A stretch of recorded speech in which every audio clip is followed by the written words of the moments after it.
Good morning, class third. This is our English book, Real English, a multi-skill language course. तो last class में हमने chapter number 2 complete किया था. अब हम पोएम नंबर 3 हॉपिंग फ्रॉग के क्वेश्चंस डिस्कस करेंगे. तो let's start with our questions.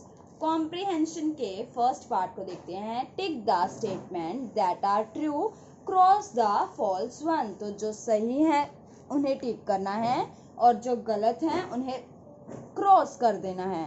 तो देखते हैं. The girl tries to catch the frog. क्या गर्ल फ्रॉग को कैच करना चाहती थी? तो ये बात तो गलत हो गई, क्योंकि वो तो कह रही थी कि तुम मुझे तंग मत करो और मैं तुम्हें तंग नहीं करूंगी, है ना. तो दिस स्टेटमेंट इज फॉल्स. हमें क्या करना है? टिक करना है और क्रॉस करना है. ठीक है ना. ट्रू फॉल्स नहीं लिखनी. ठीक है. जो ट्रू है उसके लिए हम टिक करेंगे, जो फॉल्स है उसके लिए हम क्रॉस लगाएंगे. नेक्स्ट स्टेटमेंट देखते हैं.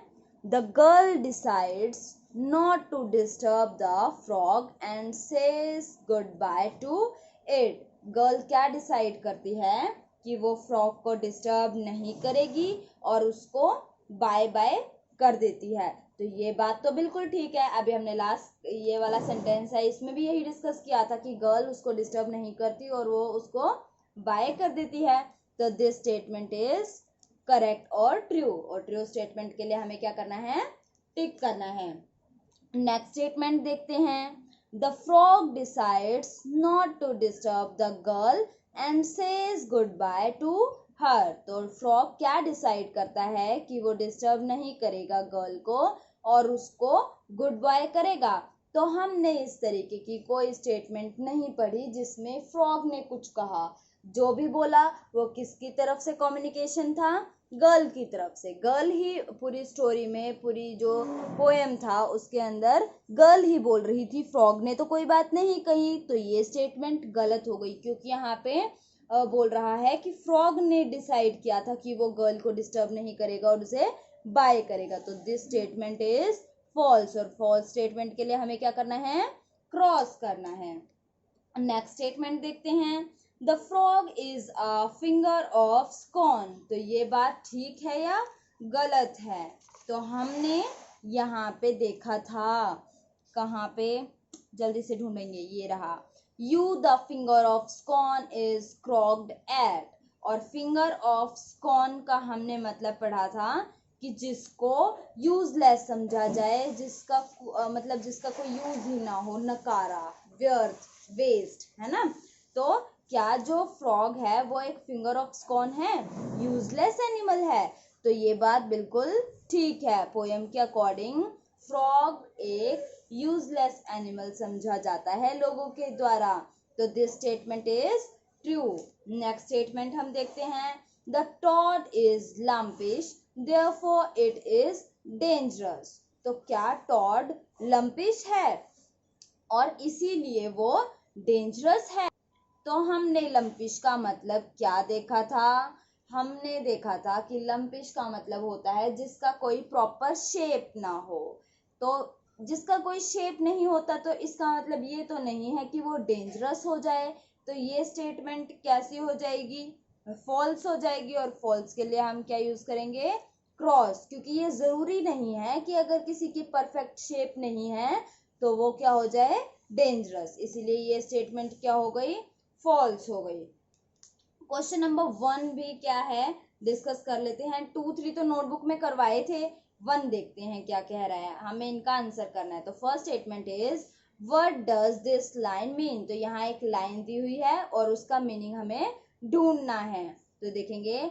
आई will not pelt you with stick और स्टोन. मैं तुम्हें नहीं मारूंगी, नहीं पीटूंगी किसी स्टिक या स्टोन के साथ. ना तो तुम्हारे ऊपर मैं कोई पत्थर फेंकूंगी, ना कोई छड़ी से तुम्हारे ऊपर मैं वार करने वाली. तो इसका क्या मतलब है? ढूंढते हैं. The girl does not have a stick और stone to pelt the frog with. तो क्या गर्ल के पास ना तो कोई स्टिक था ना स्टोन था जिससे वो उस फ्रॉग के ऊपर पत्थर फेंक सके या उसको छड़ी से मार सके. उसके पास थे ही नहीं लकड़ी और पत्थर। तो ये तो हमने कहीं नहीं पढ़ा, और जो हमने पढ़ा ही नहीं हम उसको गलत मानते हैं, ठीक है ना।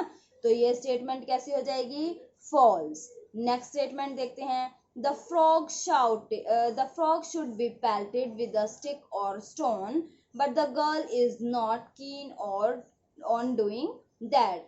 तो क्या बोल रहा है कि frog should be pelted with a stick और स्टोन। तो क्या जो फ्रॉग है उसको पत्थर से या स्टोन से मारा ही जाए। तो यहाँ ये कह रहा है कि जो फ्रॉग है वो तो इसी लायक है कि उसको पत्थर उसके ऊपर फेंके जाएं और उसको लकड़ी से मारा जाए, बट जो गर्ल है वो ऐसा करना नहीं चाहती, वरना होना तो फ्रॉग के साथ ऐसा ही चाहिए। तो ये बात तो बिल्कुल गलत है। किसी भी ह्यूमन बीइंग को या किसी भी एनिमल को हम बिना मतलब में तंग नहीं कर सकते, ठीक है ना, क्योंकि हमको भी हर्ट होता है, और हम किसी और को हर्ट कैसे कर सकते हैं उसी चीज के लिए, जब हम ये डिमांड करें कि कोई हमें हर्ट ना करे, क्योंकि अगर हम एनिमल को हर्ट करेंगे तो फिर वो भी हमें हर्ट बैक करेगा, ठीक है ना।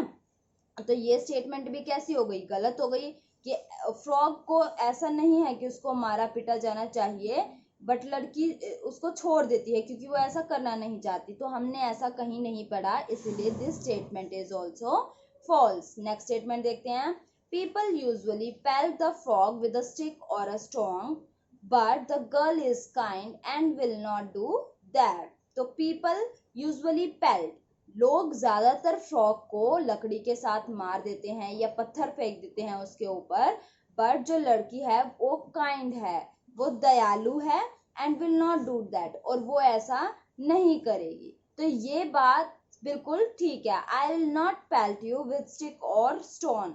लोग ज्यादातर तो क्या करते हैं, फ्रॉक को मारते हैं पत्थर से या लकड़ी से और उसे भगा देते हैं, बट जो गर्ल है वो काइंड है और वो उसे नहीं मारना चाहती। तो ये हुआ हमारा A2 सेक्शन का क्वेश्चन नंबर 1, और इसके 2 और 3 क्वेश्चन है, ये तो हम नोटबुक में ही करेंगे, इनको हमें बुक में नहीं करना। तो आज के लिए आपका होमवर्क रहेगा ये ट्रू फॉल्स लर्न करने और क्वेश्चन नंबर 1 को लर्न करना। What does this line mean, I will not pelt you with stick और stone. Answer is people usually pelt the frog with a stick or a stone, but the girl is kind and will not do that। ठीक है ना, तो ये इसका answer हुआ। इसको हमें लर्न भी करना है और बुक में फिल भी करना है। फिर कल हम बुक चेकिंग के लिए भेज देंगे और दूसरी बुक में, ट्रांसलेशन बुक में प्रैक्टिस करेंगे, ठीक है। Thank you and have a nice day.